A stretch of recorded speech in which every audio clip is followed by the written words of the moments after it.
Howdy folks, Dave here with a quick model making tip from Thunder Mesa Studio.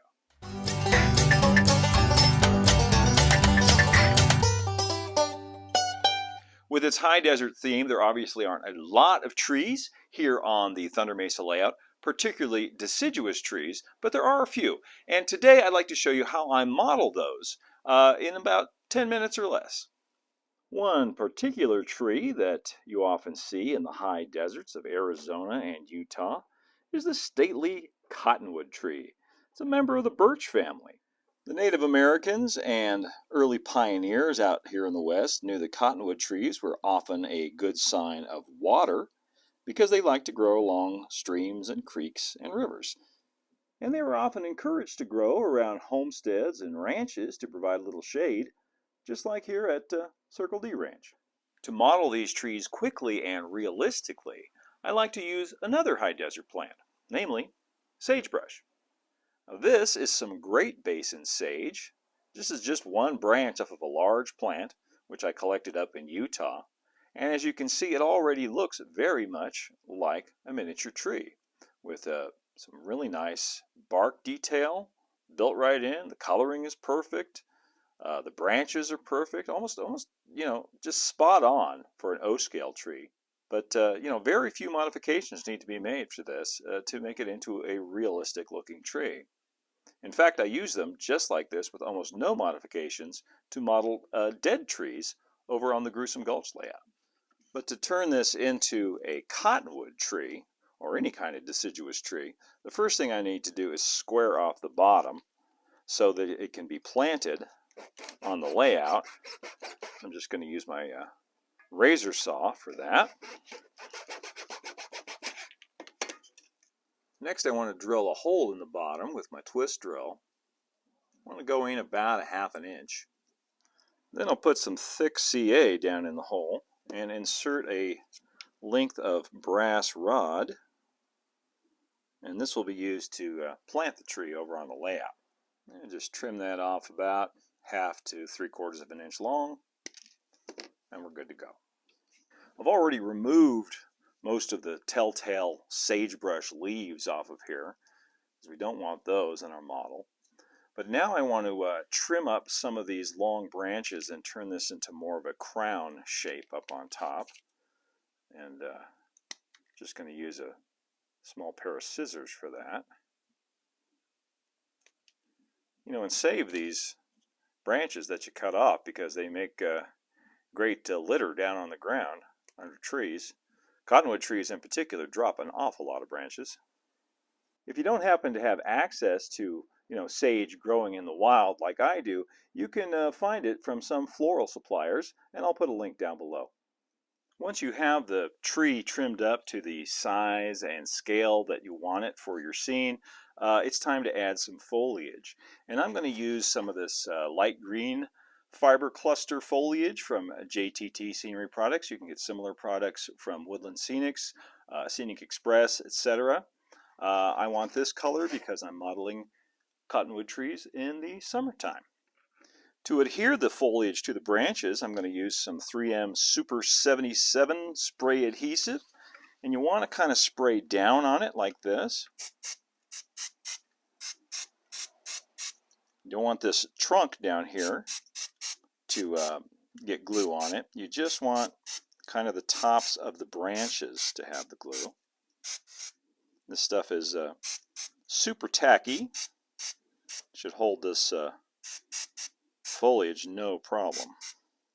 And then I just like to pull off clumps of this foliage and stick it right on. Little clumps about this big. You can spread it out between the branches. You want to leave some of the branches bare, just like they would be in nature, some of the older dead branches. And as you can see, with that spray glue on there, it just sticks without much effort at all. I've tried the old technique, of using hairspray, and I never could make that work very well. It just wasn't tacky enough. It wasn't sticky enough. Just like I say, when you're modeling rocks, you're not really modeling rocks. You're modeling geology. You're modeling a specific kind of rock. Same thing with trees and shrubs and bushes and weeds and anything like that. It really helps enormously, I find, to have a specific type of foliage in mind, a specific type of tree at a specific time of year. What time of year is it? You know, is it summer? Is it fall? Is it spring? Because that will determine a whole lot about how your tree is going to look. I find it really helps to rotate the tree too while you're working on it, so you can see it from all sides. Then once you've got it the way you want it, you know, give it a good shake. Loose pieces come off. I also like to take my little scissors and trim away any of the wild hairs that come out from those fibers to catch the light. Now, I could stop right there and call it done, but there's just one extra step I like to do to give it a little bit more realism and character. And that's spray another light coat of that glue on top. Just take some very light green ground foam,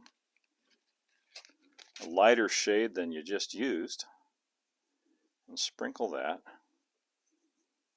just on the top.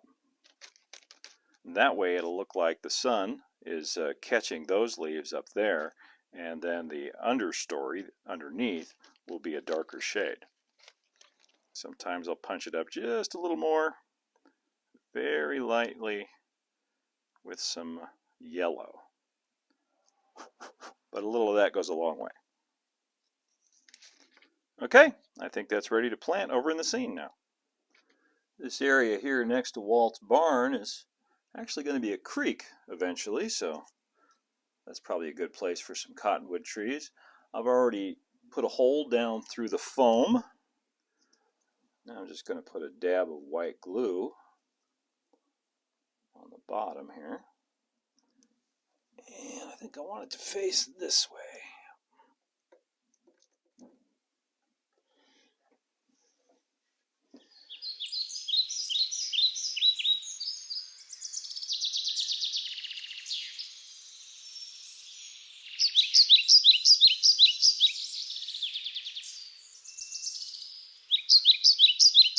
And now I want to model a gnarly old juniper tree, a Utah juniper. I'm going to use exactly the same techniques, just a different color of foliage.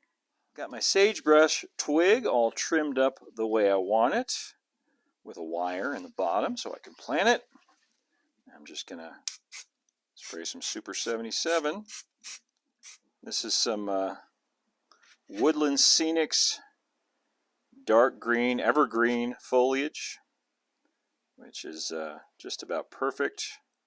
Just about a perfect match for these juniper trees. I think that'll do it. And this one I want to plant over here by Homestead Arch.